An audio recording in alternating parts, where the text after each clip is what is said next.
Alright, hello everyone. We are back for a rookie tournament here, and this is going to be for hole 1 of the Earth Day tournament. And you see how my bag is set up for this. This is pretty much my typical bag. Now, ideally, if you have your sniper developed enough, as you can see, it can kind of take over the place of this Guardian here. As you can see, the extra ball guide and accuracy can be a huge boost. So having to switch between these two clubs would be nice. Other than that, let me just show you Guardian versus Viper, just in case you're dealing with Viper right now. Not going to be the end of the world.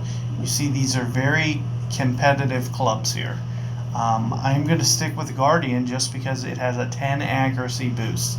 So instead of 1.9 per ring, it's 1.7 per ring at Max Club. Aside from that, virtually everything else is going to be spot on. I mean, whether you can hit shots with Viper or Guardian doesn't really matter. For the most part, I'm going to try to stick to the 35 backspin anyway. And not try to crank it up too much. So here you're just going to see me roll with Guardian, but just be sure that if you do have Viper, not the end of the world. And if you have started to develop Sniper, that's going to be probably your number one option. But I'm just going to kind of take the middle of the road since this is a rookie bracket. I'm going to try to stick to some lower clubs. Try to stay, Tour 4, Tour. I'm assuming even if you are in rookie, chances are you at least have Tour 6 stuff unlocked for the most part. So it's nothing highly unusual to see in my bag. In fact, you guys probably have better drivers than I do. I still don't have even a Thor's or Apocalypse unlocked. In terms of for accuracy, going at this with quarterback can be something that I want to do. So as soon as I can get that in the shop, that'd be a thing of beauty. Be a nice thing to have.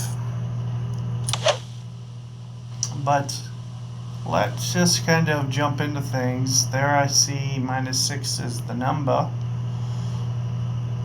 We're just going to jump right in here, take a look at things, see what it looks like.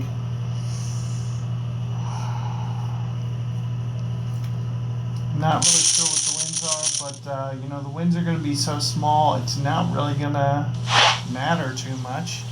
Ideally, you want to go over towards this right here and do a hop shot, and it's gonna be what you see me set up to do here. I'm going to switch to Quasar here just to give that little extra boost. Now I would use a Marlin, but I don't want to need to unnecessarily go into power. So here you're going to see me put this bullseye kind of right in the center here, not do anything too fancy, no real power, just put some curl and that's it. Great shot! The reason that I played it the way that I did was to hopefully, with a one-ring pull, it still hits the fairway. So that's the reason that you see me stretching out the target, making sure that the one ring over is still in the fairway.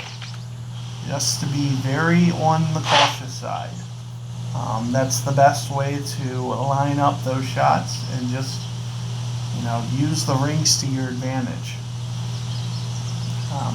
I would think most times I'm not going to pull more than one ring with a no power shot. So I'm just trying to set up my shots accordingly to keep them in play.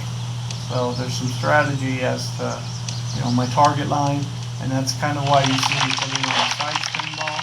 A little Quasar is going to be a little bit better than a Marlin, and it makes that shot a lot easier. So I do recommend, especially come tournament time, that you do pull out some of your better balls from time to time. Now what I usually do is a bump shot, and I'm right around 50 accuracy with Thorn. at max club. Now you see I'm not quite at max club. There you're seeing about 3.5 backspin more or less. Like I said, I'm not quite at max club, so you're only going to see me go, instead of the 2 rings, you'll probably see me go, a ring and 2/3, for example, or a ring and 3/4.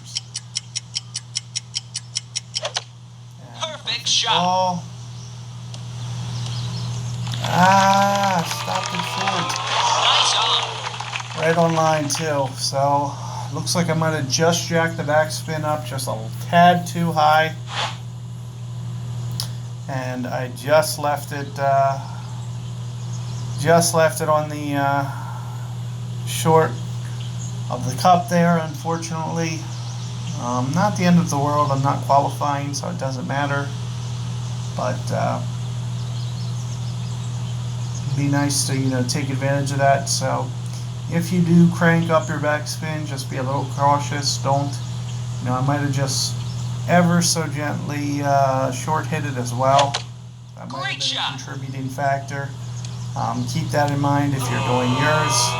That drop these things to give yourself an optimal chance to make that shot.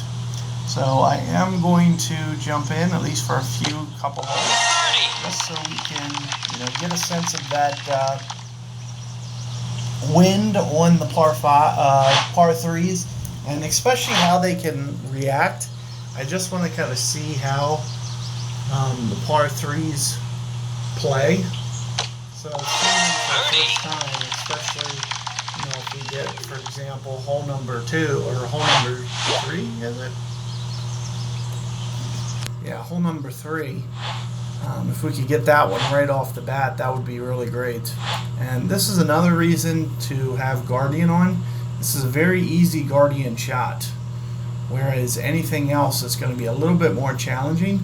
So if you have a Guardian, even if it's a 2, it might be a better club to keep on your bag for this, as opposed to a Viper, just so you can jack up that backspin and still stop this thing in a reasonable distance to the hole.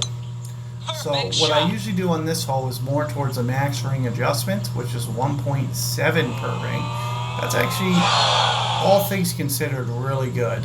Anytime you get within 5 yards, and it almost maybe rolled to 5, but still, anytime that you're right there, always, no matter what, considered a pretty successful shot.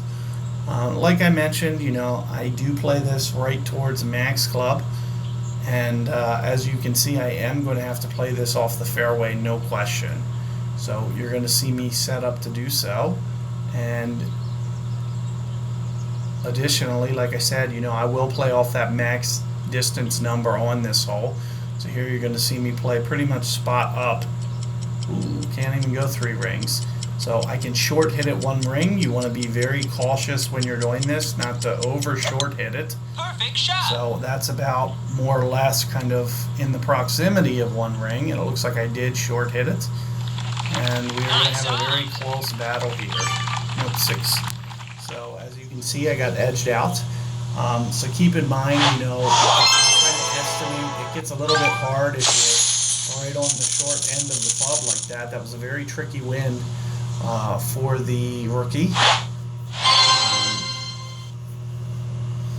Being right on the short end of the 3-wood like that, I had to kind of estimate an under club, and I overestimated just gently, only by a little. I mean, we're not even talking a half ring. So the difference between, say, 6 yards and 0 yards is only half a ring.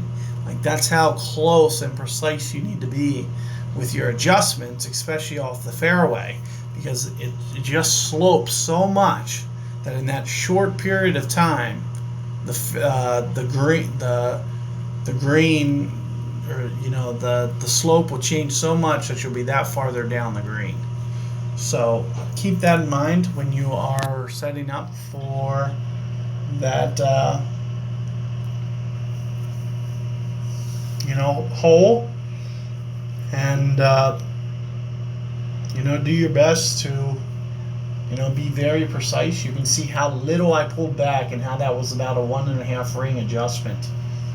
That just shows you how gently you have to pull back on the target. It doesn't even have to, like a 1 ring doesn't even need to pull outside the center circle. Like that's how marginal things are. So ever so slightly pull it back when need be. So keep that tip in mind, and hopefully you guys can get that first hole. And good luck there. I'll see you guys for hole number 2.